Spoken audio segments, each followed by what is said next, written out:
This is Delta history, where every moment is recorded and every truth is uncovered. Today, we journey to the front lines of Eastern Europe, where the war between Ukraine and Russia continues to shape not just the boundaries of a map, but the destiny of an entire region. Here, amid the ruins of abandoned villages and the scars left by relentless battles, a decisive chapter in this war is unfolding.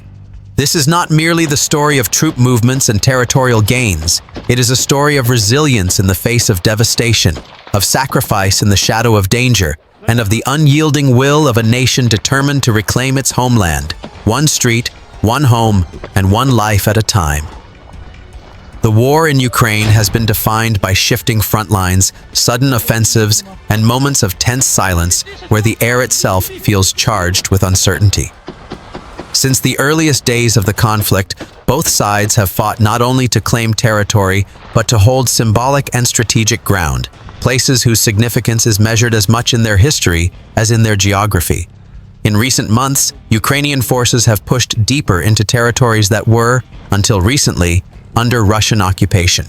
These reclaimed areas are not anonymous coordinates in a military logbook. They are living communities. Once they were vibrant with the everyday rhythms of work, laughter, trade, and family life.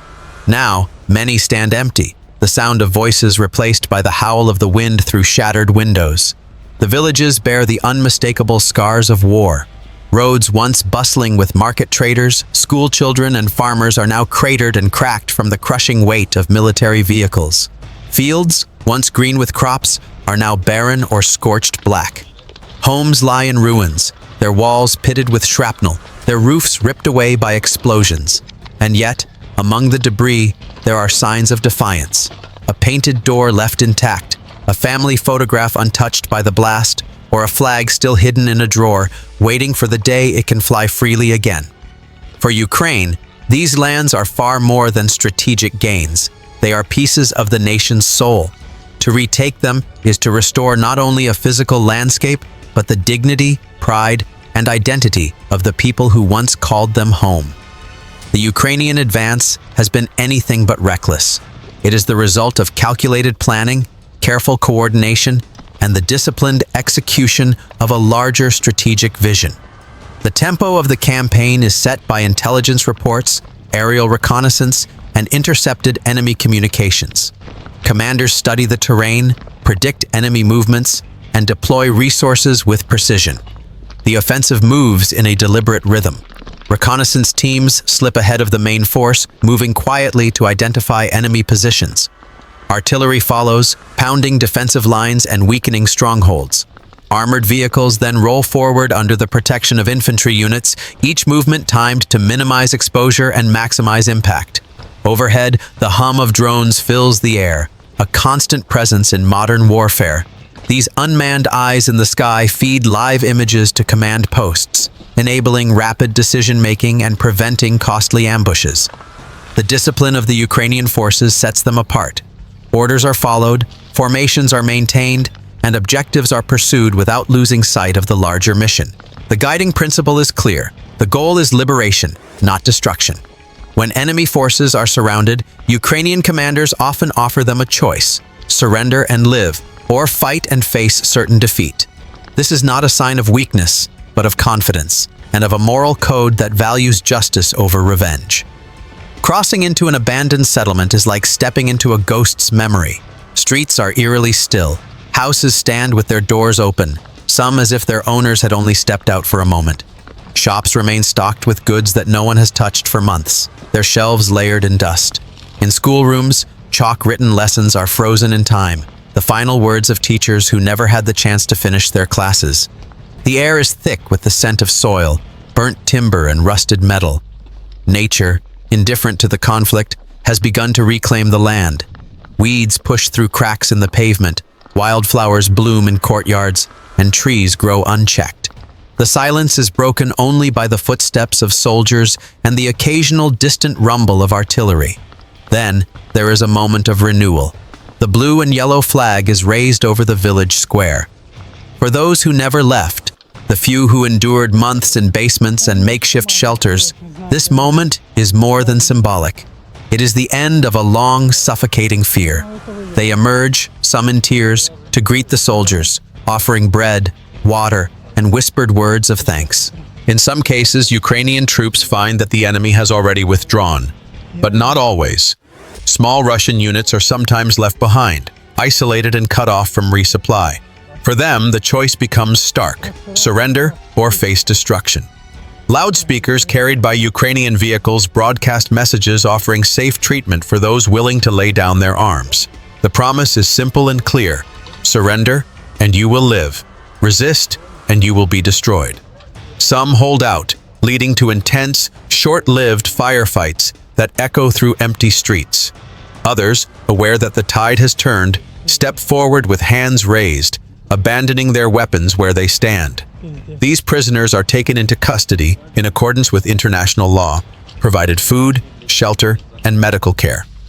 By doing this, Ukraine demonstrates not only military strength, but also adherence to the principles of justice and humanity. The return of civilians to these liberated villages is cautious but determined.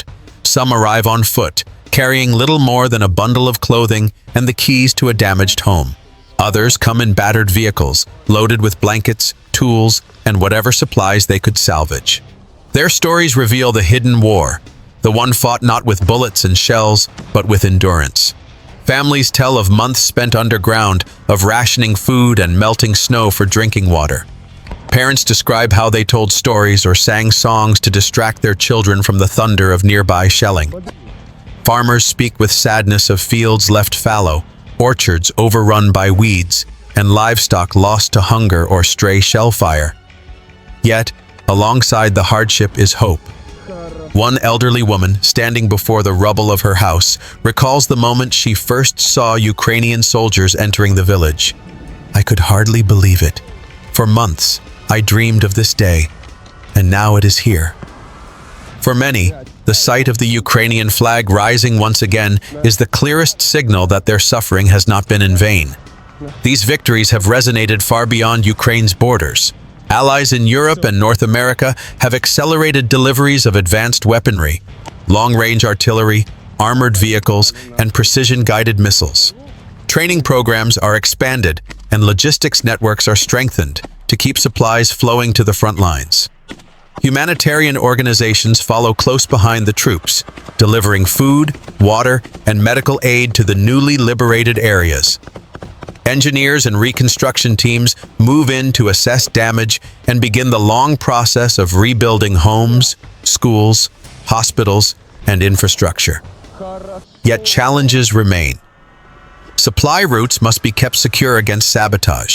Newly freed villages must be defended against counterattacks. And the humanitarian needs of civilians, many of whom have returned to homes without power, water, or heat, become even more urgent as winter approaches. The battle for Ukraine's villages is more than a military campaign. It is the reclamation of identity, the defense of culture, and the protection of a shared future. Each street cleared of rubble, each home restored, and each family reunited marks a step toward healing a nation scarred by war. These victories are not just measured in military terms, but in human terms. In the return of laughter to a street, in the reopening of a school, in the planting of the first new crop in a reclaimed field. As long as there are towns to liberate and people to protect, the fight will go on. This is Delta history, remembering not only the wars we wage, but the reasons we endure them. На горизонті, блядь. Бач? Бачу! Пробуй. Туди яке розстояння примерно? Та, блядь, більше 3, да? 600. Скільки? 2600. Знаєш? Пробуй. Щас.